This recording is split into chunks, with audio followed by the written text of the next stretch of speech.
Barakpur is a city and a municipality of North 24 PGS district in the Indian state of West Bengal.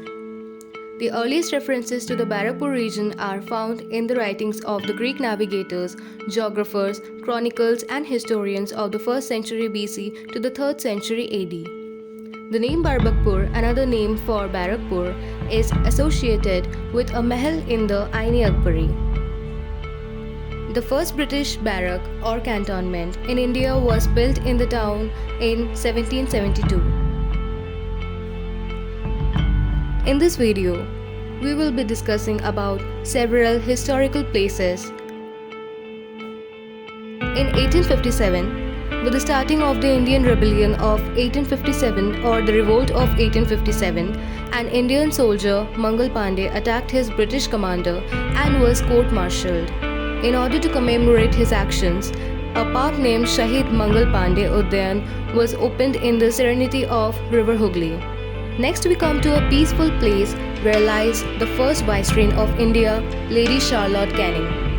Her husband was Charles Canning, who served as Governor General of India from 1856 to 1858. This place is known as Lady Canning Graveyard.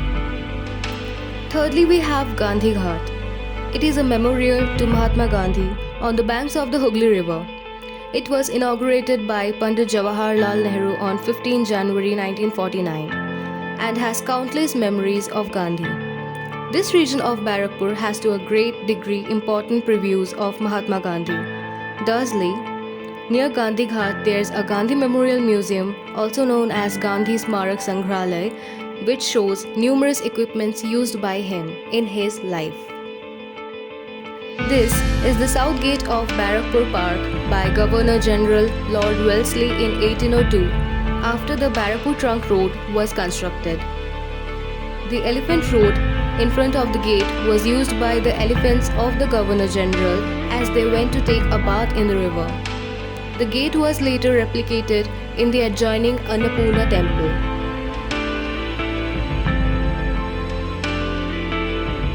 The Annapurna temple at Barakpur is a look-alike of the famous Dakshineshwar temple built by Rani Rashmani. This famous mandir was commissioned by Rani Rashmani's youngest daughter Jagadamba. Incidentally, Ramakrishna Paramhans was present at the inauguration of the temple on 12th April 1875. The majestic temple stands on the Rani Rashmani Ghat.